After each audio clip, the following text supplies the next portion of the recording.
Welcome to the wonderful world of wine. We are your hosts, Mark Lenzi and Kim Simone, exploring all things wine with you. If you want to follow us on Facebook, you can find us at The Wonderful World of Wine.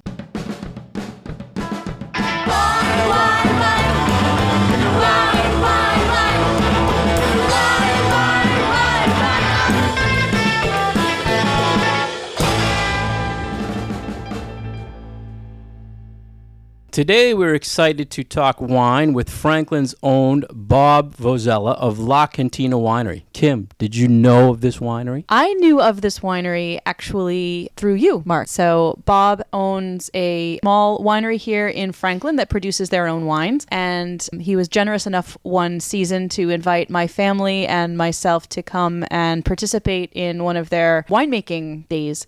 So Bob, why don't you tell us a little bit about La Cantina? Well, thank you very much for having me on the show. This is definitely a pleasure and very excited to talk about winemaking. Really, Italians have a love for family, friends, food, and of course a little bit of vino and obviously tradition. And that's how it got started with me. My mother's side of the family and father's side of the family came over from Italy in the 60s. Really brought their winemaking passion and tradition here, especially from my mother's side of the family there. In 2005, I had purchased my grandparents' house. It was their first house that they had bought coming over from Italy in 1963. It was then my mother had said to me, "Hey Bob, let's make some wine, kind of family tradition, kind of similar to pasta and meatballs on Sunday." From there, things really got kicked off, I'd say, where the first few seasons I made it the way my grandfather did. It was either drink it quick or it'll turn to vinegar, or I could only give you a small amount, otherwise I'd have to be carrying you out, based on the potency of it. I'd say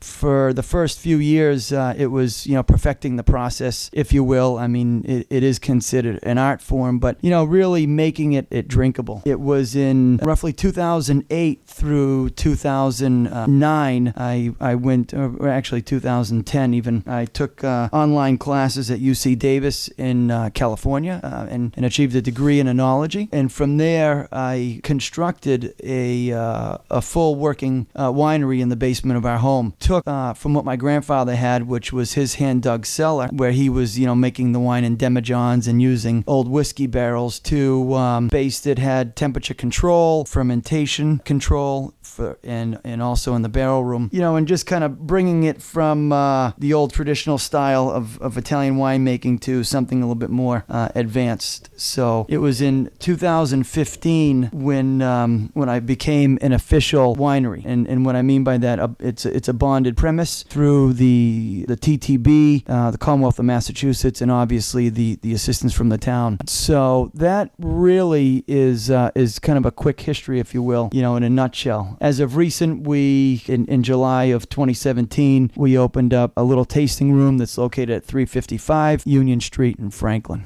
I love the story, Bob. I went to the website because I think a long time ago we found each other because I did a Google search. I love my Google. And I found winery in Franklin or some sort, and we connected. I think that's how we connected. But I'm always bugging you with wine questions. And your tasting room, you grew up in town like myself, is the local barber shop years ago. So I think the history behind that itself is just really great. I love this whole idea of you get the idea to make wine because that's what your family did. And we hear this all the time from people whose family came over from Italy, or they came over from Spain, or they came over from Portugal. We have all these stories of people like, oh, my grandparents made wine in the basement, or oh, my parents made wine in the basement. And it's really wonderful that you've been able to take that tradition that you always had with your family and grow it into something more. You've turned it into this really wonderful quality wine production facility, and the wines are quite good. How did you develop this idea of going from just making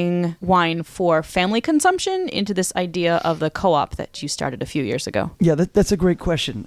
When I would have people come over and they would make wine with me, and it was just kind of a fun thing to do. And the more I saw people enjoying it, and the more smiles I saw on people's faces, and really the more it strengthened the neighbors and the community, is what led me down that path of saying, hey, you know what, if I'm going to make a little bit of wine, we can make a little bit more, and people can take it home and they can enjoy it. And from there, that's right, Kim, we started the co-op where we source the grapes. People come over and they take part in every step of the winemaking process. And we're really not one of these places where, don't bring the kids or the dog. It's a family activity, right? And the people that come over, they say exactly, oh, I remember making wine with my father or my grandfather. And for me, it's a way of sharing that tradition. Wine, in fact, brings people together. It creates relationships. And I think that's really what led me down that path of doing the co-op. I have this wonderful picture from a couple of years ago when we visited you, and I brought my kids and my husband and my son Liam when he was 7 at the time. I've got a great picture of him eating Malbec grapes, that you had a bunch of grapes out on a table so that people could see the different grape varieties and what they looked like in grape form instead of just in a bottle. And it was really interesting for my kids to be able to taste the grapes and all the funny faces that they were making. I think the tradition thing is really special. If you're not from the town of Franklin, there are so many people and families that have been making wine for years. And I always people will always bring in a bottle of homemade wine to me, and I'll keep it and show people during a class, this is homemade wine. And I'm glad you touched on the alcohol, because a lot of times it's just so high. And a lot of people now are mixing other things in with it to give it actually flavor. So I think you conquered the flavor, the good flavor part in the town. And I'm glad you're keeping the whole tradition alive and running with it. I think it's so great for the town. You talked about alcohol levels. How do you maintain a certain amount of alcohol in your wines? Yeah, there is clearly a lot of science behind it, and I have a few pillars of what is important to me when making good wine, and one of those is the first one is good grapes, right? So we cannot make good wine from bad grapes. It can certainly be done, but other things are being put in that wine that may not be flavorful or may not be attractive if you knew that if it would actually contained it.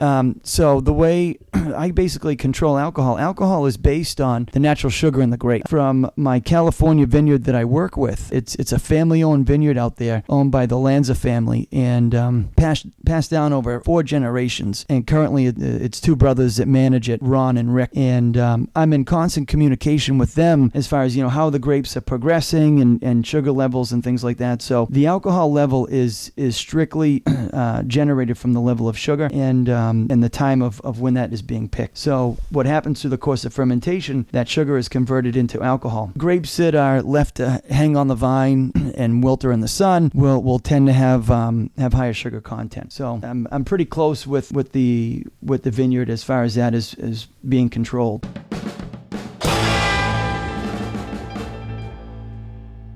You've been listening to The Wonderful World of Wine. You can find us on Facebook at The Wonderful World of Wine, and my website is vinitaswineworks.com. Mark's website is franklinliquors.com, and today we've been speaking with Bob Vozella from La Cantina Winery here in Franklin, and his website is lacantinawinery.com. So Bob, tell us about the process of how you went about figuring out what grape producers to buy from, what types of grapes to buy. I know you source from a number of different places, both in North America and South America. Why don't you tell us a little bit about that process? Absolutely. I previously mentioned in Mark's question, the first step in making a quality wine is sourcing good grapes. Initially, I experimented with several different vineyards throughout California, and also as far north as Washington State. What I was looking for were a couple of things. One was the quality of the product, the consistency of the product, but also the relationship. This isn't my day job. This isn't my night job. I got those things covered. I figured if I was going to do this, I'm doing it for the tradition, and I'm also doing it to build relationships. And, I really connected with Lanza Vineyards out in Susan Valley, California, just over the hill of Napa. And it was, when I could call the vineyard owners directly and converse about the type of grapes and the styles and their growing patterns, it was when I knew I had selected the right vineyard there. And I'm already planning our the 2018 vintage for September with them. I just actually talked with the owners last week. But, and so that's on the California side, the North American side. But from the South American side, my area is not very big, and I'm not producing hundreds and hundreds of barrels. So I wanted to have a little variety. And as the grapes come in from California between the September-October timeframe, we're able to get these grapes from Chile, which arrive, middle of May or so. And once again, for that, I'm working with a distributor where they're bringing in containers, a couple of containers of grapes. Grapes are coming from Corico Valley. It's just an hour and a half south of Santiago. And once again, the vineyard over there is owned by a family that has been in their family for generations. And the distributor I work with visits out there at least once a year and sends me back pictures and the stats and the process of how the grapes are up and coming. So for me, it's really the connection that I have with these folks. It's great how you source out the grapes, and I always follow your Facebook where you're showing the grapes arriving and people try. A long time ago, the reason I reached out to you was about wine labels, and Kim always gets on me about my geekiness with the labels. But you on the back of your wine bottles, it says produced and bottled in Franklin. So I always use this as a prime example that you are making this wine in Franklin and you are bottling it, so you can use the term produced and bottled by. Did you have any hesitation about using or filing for that term? Yeah, that's very good, Mark. You're right. We do produce and bottle here in Franklin, which means we're sourcing the grapes and we're taking it from grape through fermentation and then into bottling. So yeah, no hesitation in using that term. When you see on a label it might say bottled by, that doesn't mean that they had anything to do with the wine process at all. So some folks get a little tricky, or they might not think it's local, if you will, because I'm not growing the grapes on Union Street.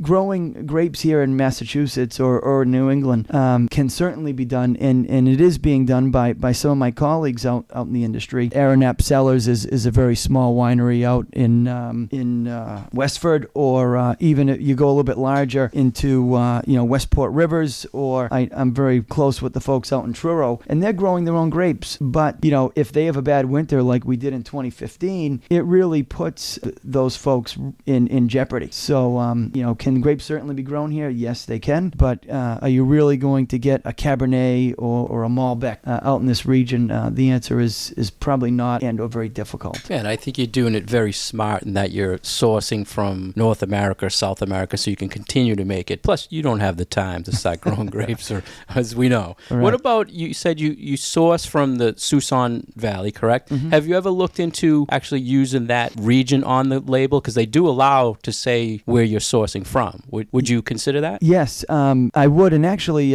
for a couple of the wines, I did experiment with that, putting that on the label. Though the restrictions there were pretty tight, it only allows me to sell wine within Massachusetts. So right now, I'm not doing any direct shipping. It's a whole nother permitting process that I haven't really encountered yet. And to be honest with you, I'm really not selling out of Massachusetts. So, I think down the road that there is an opportunity for me to certainly add that again on other wines that I am producing. So what determines the styles of wine that you decide to make? Is it only what grape varieties you get, or is there a little bit of sort of creativity in the winemaking process for you? Yeah, I would say it's a combination of both of those. Also, the co-op program that we have, which I can explain a little bit in depth later on in our conversation here, is the co-op really plays a big role in that, because if I have some members that come to me and say, "Oh, geez, Bob, we really want to get some grapes from the Willamette Valley. We want to do a Pinot Noir or something along those lines," I can certainly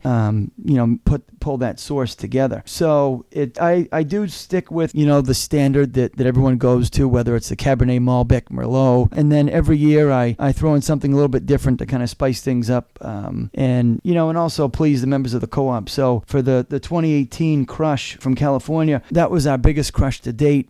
We did over 10,000 pounds, which is about 5 ton, and it's fairly large in many aspects. But we made 8 different varietals. So everything from the Cabernet Malbec that I spoke of, but even into the Barbera, the Sangiovese, Tite Syrah, and then from those varietals, what we'll do is we'll make some what I'll call heritage blends. I'll do some Italian style blending, and do a little bit of the art, if you will, into the winemaking. Any whites in your lineup or just red? Yes, so we do a lot of whites. The reds I really enjoy because they're, when we do the fermentation, we're extracting the colors from the skins. The process it's much more labor intensive. We do a number of whites, and the process in the white winemaking is a little bit different, where we'll crush into stem and we'll press immediately, and then we'll just start the fermentation just on the white juice itself. So not really as challenging as the whites. I have some videos on my Facebook feed that really show that natural and active fermentation that's happening when we do the reds. So for whites, what I'll do from time to time is I'll mix it up. But on the lineup, we have Chardonnay that's unoaked,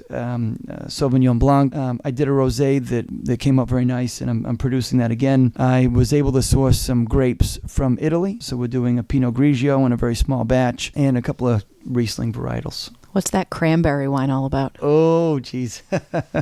That is exciting. One could call it a mead, but I think, there's no technical terminology. I guess I kind of go with it and call it cranberry wine. We source the honey from the Franklin Honey Company, and the cranberries come from Cape Cod Select in Carver, which the Trahans, Roger and Lauren, have a fantastic operation on Green Street, where they have beeves on their property and amongst several other properties in town, and they're actually related also to the folks in Carver, which run a fantastic operation. I went down there to pick up the cranberries, and it felt like I knew the folks for years. But basically, the exciting recipe there is cranberries and honey.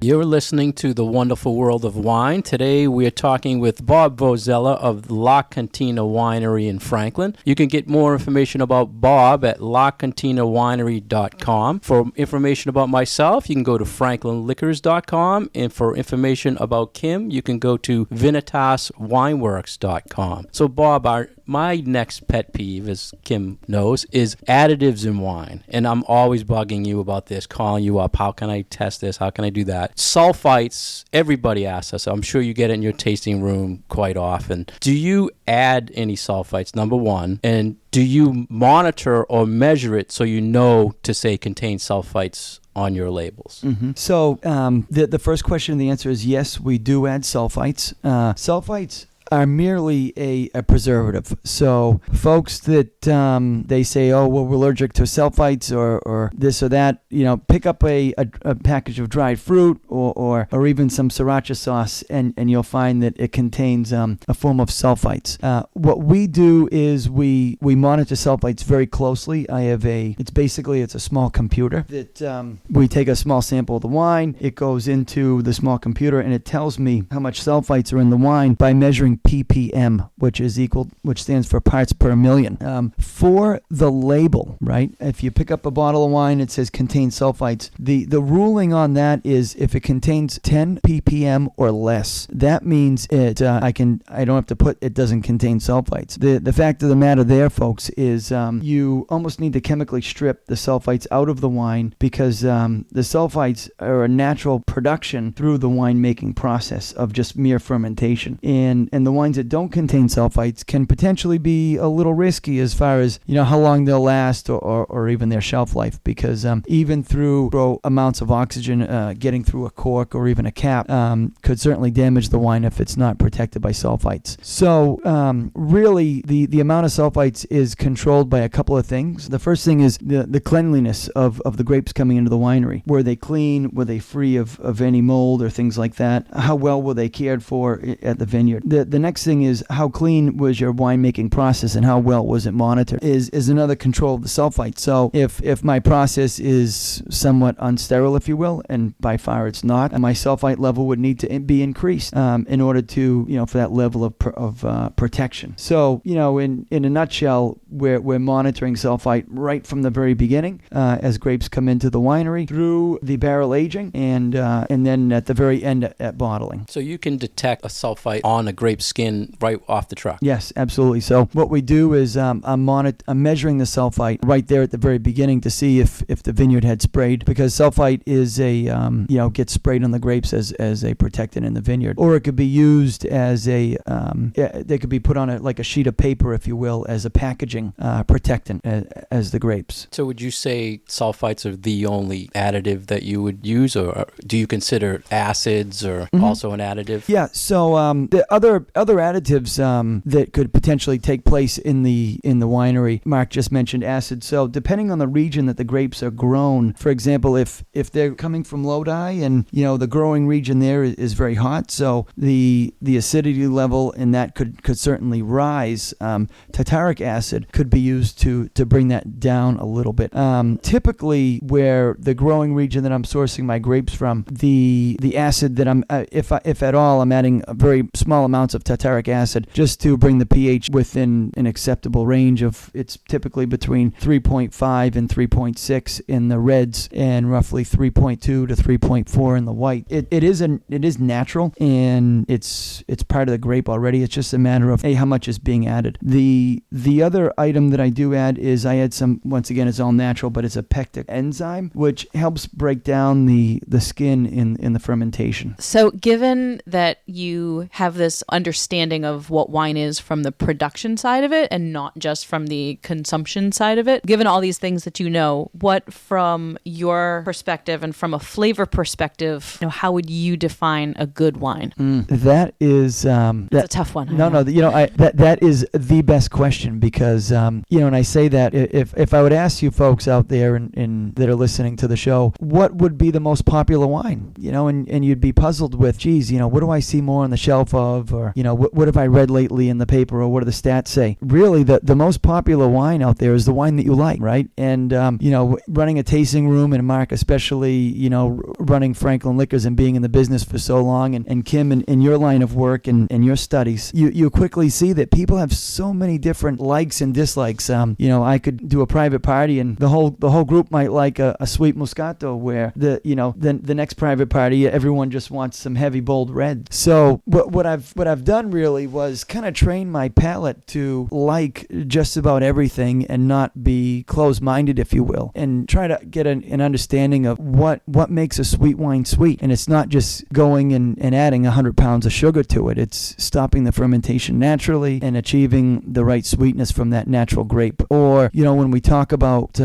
oak in wine, it's not necessarily, we're not adding powder or little cubes to the wine that we're making. We're importing barrels directly from the center of France, where these forests are protected specifically for wine barrels. So the flavor compounds that I'm looking for in the varietals that we're making is really, I think about folks and say, geez, what would they like? And it's not necessarily drinking a 2x4, if you will, in some case.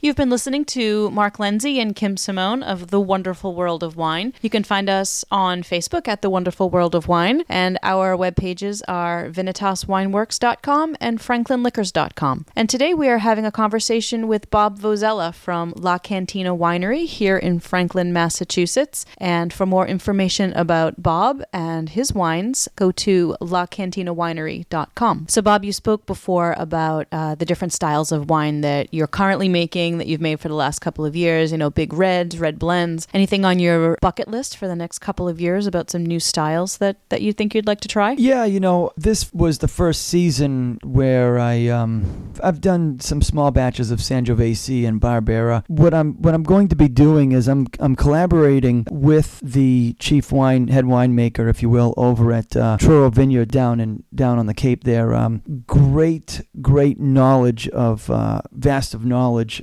from that gentleman there, and he's been up to my winery, and I've been down to visit him. So what we're going to be doing is we're going to be collaborating and coming up with a heritage series, if you will, of Italian style type wines to really kind of put a bow on top of what I'm doing and the reason why I'm doing it, and bringing that family tradition back around to a full circle, if you will. So more to come on that. Not we're in the process of kind of playing with some different varietals, but more on that. Is there anything new as far as what you can get from the folks that you currently work with in California and in South America?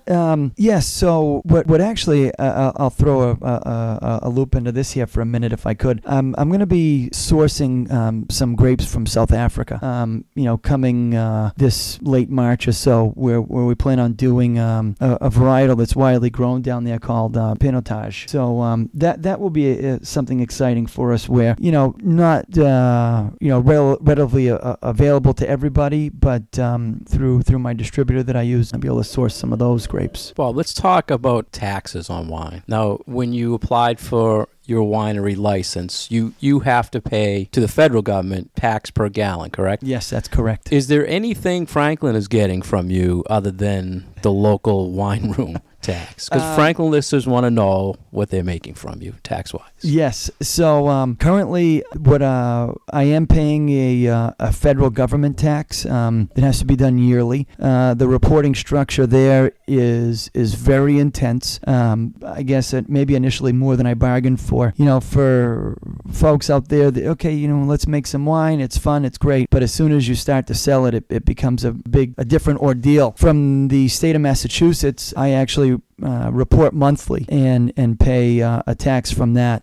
And actually, some of my colleagues are in the process of being audited, of which my records are pretty tight. But for the town, I guess the interesting thing there, Mark, is the town has been very good with me as far as I've been on the forefront of this whole process of craft wine, or even there's nothing really yet for craft beer. Hopefully somebody will take that step, and I'd be more than willing to help them through the process. But the tax I pay for the town is through the tasting room and the different permits that I've acquired. So the tasting room law is you can only sell your own products, correct? That's correct, Mark. Okay. I cannot serve or sell anything else that unless it was made by me, produced and bottled by me at the winery. And what is the average Franklin winemaker can make? How much legally without reporting? Is it like 200 gallons? It's huge, right? The average winemaker, or home winemaker, if you will, is 120 gallons per an adult per household. So right, the average person can certainly go out and source the grapes and purchase the equipment and make wine, at their leisure. But if they want to do it right, they see Bob and drink Bob's wine.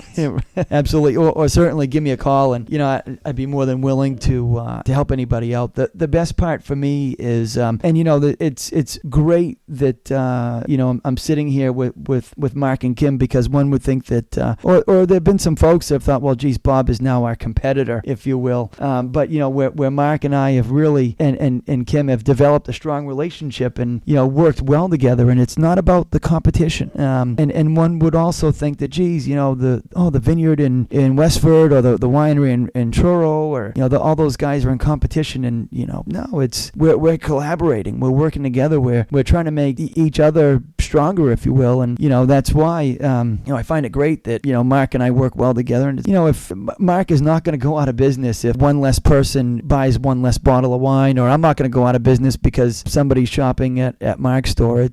We're growing off of each other. I actually really love that you're around and that your wines are so readily available for me, because as a wine educator who travels all over the state of Massachusetts, I get requests quite often for people that want to taste local wines and taste things that are produced here in Massachusetts. So what you are doing fits really nicely in some of the classes that I've done, because I like to show people like the different categories that all kind of count as local wine. So, you have grapes that are grown here, wines that are produced here that are maybe native to the New World or weren't brought in from Europe originally. And then you have, folks in Massachusetts and in greater New England trying to make European style, if you will, wines from grapes that are from Europe. And then we have folks like yourself who are buying in grapes from other places, but then doing all the production locally. So it's nice for me to be able to show consumers consumers, this is what's out there. This is what is in the market, so that if you go into a store that has a selection of wines that are produced in Massachusetts or grown in Massachusetts or what have you, kind of following the local food movement with local wine, local beer, there are these different things for people to choose from. And this is how they can understand what it tells you on the label and where everything's from and what everything tastes like. So it's another, I guess, sort of tool in my toolkit for when I'm trying to teach people about local wines. The other thing to add to that, Kim, is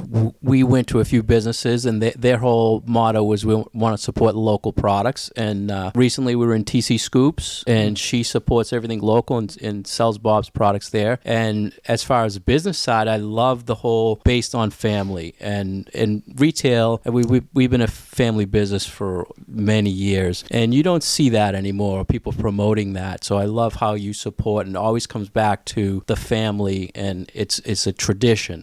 The wine world has gone away from that. People are selling their family names to big corporations to continue what they think is a tradition. So I love that whole background. So Bob, let's talk about the co-op. And I think going way back too, this is how we also met, because you were working with Tri-County, doing a class and promoting the co-op, and you got me involved in education with them as well. So explain to our listeners how the co-op works. Yeah, so we talked about how much wine can you make legally as a home winemaker, and you can certainly go out and buy all the equipment and the grapes, which is readily available. Just Google it, right? But for us here in Franklin and at La Cantina Winery, you don't need to do any of that. You can when the grapes arrive, whether it's from South America in May or from California in the September-October timeframe, you can come over and you can be a part of really the four major steps, if you will, in the winemaking process.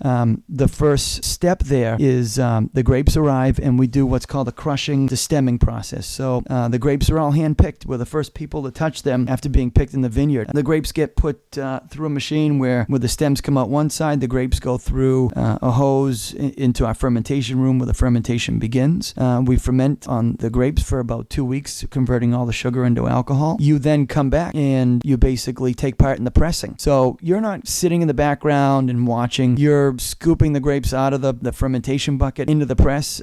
You're standing there with a small Dixie cup, trying some wines that have been freshly pressed. It's kind of like an episode of Dirty Jobs. You do get your hands dirty. It's fun. Yeah, absolutely. Because that's what whether you're a wine advocate or you just really you want to just try something that's a new social event. It's a place for both of those things. But after the wine has been impressed, what happens is the wine goes into stainless steel tanks for roughly 4 to 6 weeks, where we'll do a secondary malolactic fermentation, and folks come back and they take part in transferring the wine into the French oak barrels, where the wine will basically sleep for about a year, and you come back in a year after that and you bottle. So you're giving the bottles a quick rinse, you're filling the bottles, you're corking, and you're capping. So I just in 30 seconds gave you a rough explanation of that winemaking process, but the idea is you're the winemaker. You're touching the grapes, you're eating the grapes, you're bumping hip, you're exchanging phone numbers with the person next to you because you're having such a good time. You're becoming part of our family, right? And with my wife Anna and my 3 children, I mean, we're involved. The winery is in our home when folks come in. We welcome you into our home. And what was funny was Kim mentioned that she came over with her 2 boys, and I think Liam in May, right? Has the same birthday as my son Bobby, which was funny. And the kids are running around the backyard, building forts with the crates of grapes and such. But it's that environment where we're focused on making a high quality wine that you actually took part in doing. So not to turn this into an overly sized sales pitch, but how can you join, right, is pretty simple. To join is basically it's a minimum of 2 cases to sign up. It's 24 bottles, and if we're making 8 different wines, you can pick and choose from those 8 different wines, and the cost is relatively inexpensive. I try to make it affordable for everybody. It equals about $19 a bottle or $230 a case, where you pay 50% in the beginning and then 50% in a year. So you're not really dishing out a whole lot of money. In the meantime, when you're at these events, you're sampling some different varietals. We're bringing in catered food from your local favorite restaurant. Once again, partnering with local establishments and helping each other grow. So it's not necessarily the wine, if you will, that you're taking home. It's the experience.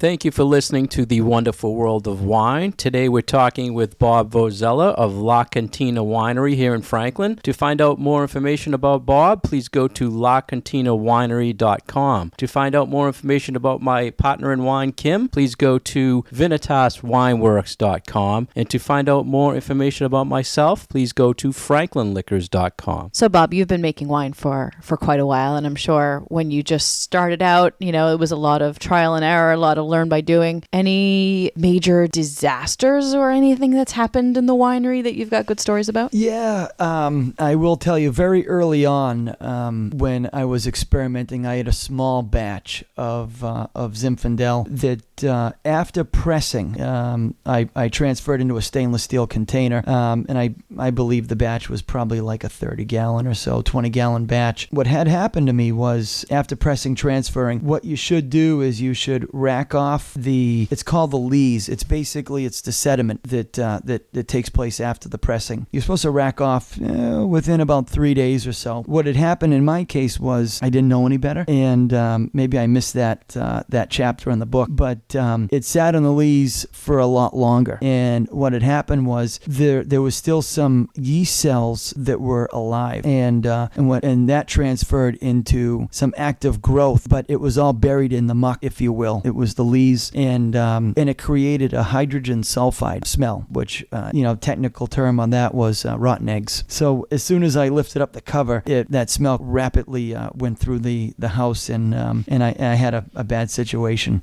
From there, what I did was there are methods that you can remove that, and I was able to take experiment and try some of those methods, which was interesting, but we made that mistake once and learned from it relatively. I thought this was going to turn into things exploded and there was, red wine sediment all over the place. I wasn't expecting it to take we had a really stinky batch of wine turn. Very interesting. Well, very quick story, yes. I thought early on, and very early on, I did make my first or second batch, and I bottled it a little too early, and I had given it to my boss. I gave him a bottle to my boss, and he was so proud. He had it in his kitchen on his wine rack, and brand new house that he had moved into, and he recited the story of glass shattering everywhere as the cork bulleted through his newly installed wine cabinet with a glass front on it. So little re-fermentation activity going on there. Bet you won't make that mistake again. Right? No. So Bob, when was the first time you can recall trying a wine? Number one, and who was your biggest influence in your family to get you so excited to follow this passion? Yeah, I think if for all you folks out there that sat around a Sunday meal, with your Italian grandparent and having a big glass jug of Italian wine at the table, you were certainly intrigued of having a little bit with maybe some ginger ale that your grandmother would fix for you. So, vivid memories. It was orange soda in our family. Yeah, right. And absolutely any of the above would certainly do the trick, just to calm your wants or your needs, if you will, for that taste as what the adults were doing. I think they trademarked that too as the Franklin Wine Cooler. Right. You're absolutely right. So I'd say that was pretty early on, my childhood, maybe being exposed to wine. But, I'd say the biggest influence started, really when my mom, had said to me, hey, let's make some wine, right? And that was all fun. And I think that's when I had the corks exploding and bad experiments of the such. But so you weren't like 10 years old, right? Yeah, exactly. That was in 2005 when we really first started, but it really had stemmed from my grandfather Ottavio, where I can recall, going down on the docks as a kid in Providence or in Boston, down on the docks in Chelsea, and kind of him walking the row, looking for the sweetest grape, if you will. But it was then that what really started that passion for me. But from my mom getting it kicked off, and then with a great support from my wife, actually, putting up with me converting half of our basement into a winery, and the investment that the family had to make, both in time and also in funds, because a lot of this stuff just doesn't come cheap. So a big shout out to my wife Anna and the 3 kids there that have put up with a lot of aggravation and patience from me, and to my mother and father Bob and Phyllis Vozella for just driving that family passion and tradition home, because it's important.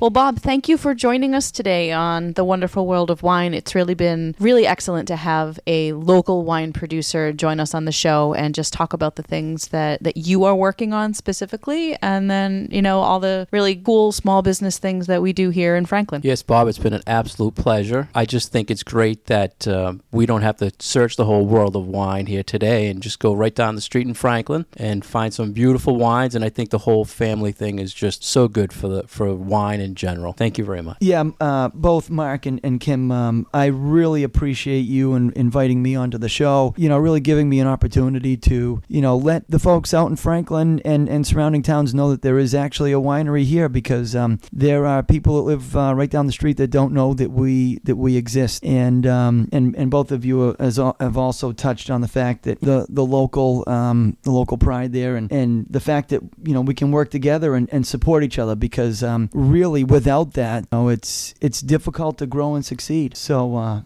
thank you very much and allowing me to be on your show. Thank you.